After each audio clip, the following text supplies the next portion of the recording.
আপনি ব্যারিস্টার, আর আমরা আপনার মতো ব্যারিস্টার তৈরি করি ইনশাআল্লাহ।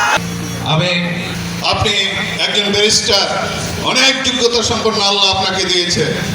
আপনার জন্য দোয়া করি, বলার ছেলে হিসেবে বলাতে অনেক কিছু করুন আপনি, কিন্তু আপনি ব্যারিস্টার।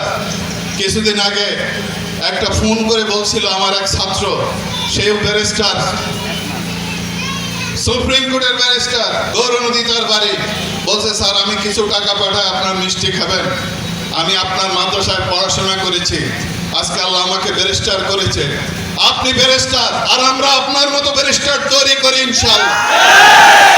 আপনার মতো ব্যারিস্টার আমরা তৈরি করি ইনশাআল্লাহ। জামাত যখন জুটেছিলেন, আমরা কষ্ট করে আপনাকে আমরা ভোটে বিজয়ী করেছিলাম। আপনি বলেন, আপনাকে যখন বিজয়ী করেছিলাম, আপনি আপনার ভালোভাবে শুনবেন, আপনি ভোলা বরিশাল সেতু করে দিয়েছিলেন 5 বছর এমপি থেকে। আপনি ভোলার গ্যাস দিয়ে শিল্পনগরী তৈরি করে দিয়েছিলেন 5 বছর এমপি থেকে। আপনি কি করেছিলেন? ভোলার নদী ভাঙা রোধ করেছিলেন 5 বছর এমপি থেকে।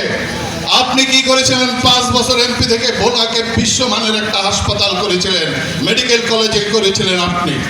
এই ভোলার মৌলিক 4টি সমস্যার সমাধান আপনি করেছিলেন নিশ্চয়। তাহলে কেন আপনাকে আমরা সেদিন পার্লামেন্টে আমরা পাঠাইলাম? আপনার কি যোগ্যতা? আপনি এমপি হয়ে আপনি কি কি মৌলিক অবদান রেখেছেন?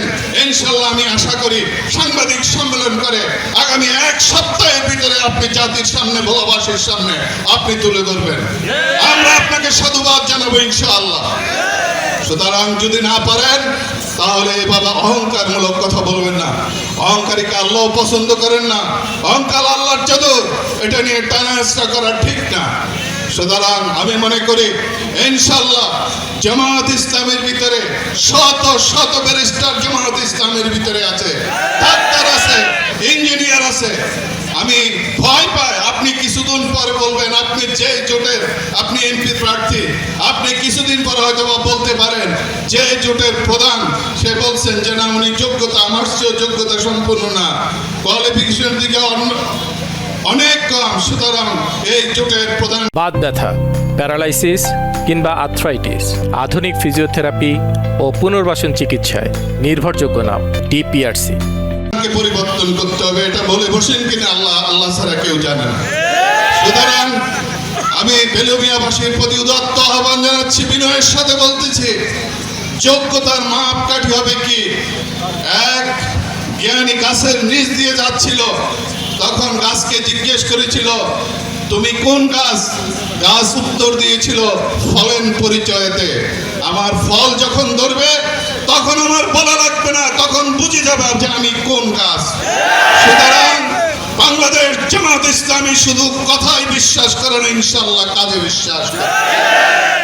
কাজ দ্বারা প্রমাণ করে দেবে বাংলাদেশ জামাত ইসলামীর নেতা কর্মীরা, সংসদ সদস্যরা এই দেশকে আগামী দিনে যুব সমাজের জন্য, বাচ্চাদের জন্য, ভবিষ্যৎ জেনারেশনের জন্য কিভাবে একটা দেশ বিনির্মাণ করতে হয়। আগামী বাংলাদেশ পরিবর্তন চায়, পরিবর্তনের দিকে বাংলাদেশ ধাবিত হচ্ছে। ঢাকা ইউনিভার্সিটির প্রত্যেকটা দেয়ালে কান পেতে শুনুন কিভাবে পরিবর্তনের ছোঁয়া লাগতেছে। চিটাগাং ইউনিভার্সিটিতে যান, জাহাঙ্গীরনগর ইউনিভার্সিটিতে যান, তারপরে রাজশাহী ইউনিভার্সিটিতে যান, জগন্নাথ ইউনিভার্সিটিতে যান। প্রত্যেকটা ইউনিভার্সিটি আজকে ইসলামকে, পরিবর্তনকে গ্রহণ করার জন্য প্রস্তুত। সুতরাং বাংলাদেশ প্রস্তুত, বাংলাদেশ প্রস্তুত দাঁড়িপাল্লাকে গ্রহণ করার জন্য, পরিবর্তনকে গ্রহণ করার জন্য। বেলুমিয়াবাসী প্রস্তুত, ভোলাবাসী প্রস্তুত। এই গতি আল্লাহ ছাড়া কেউ ঠেকাতে পারবে না ইনশাআল্লাহ। এই গতি ইনশাআল্লাহ তার মঞ্জিলের দিকে ক্রমে ক্রমে স্টেপ বাই স্টেপ ধাবিত হবে ইনশাআল্লাহ।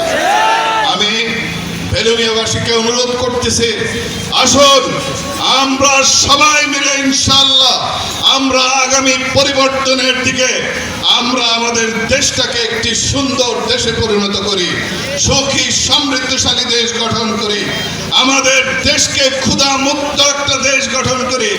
ইনশাআল্লাহ 5 বছরের ভিতরে গরিব কি জিনিস এই দেশে খুঁজে পাওয়া যাবে না। সুতরাং এমন একটা দেশকে আপনারা আশা করেন না ইনশাআল্লাহ?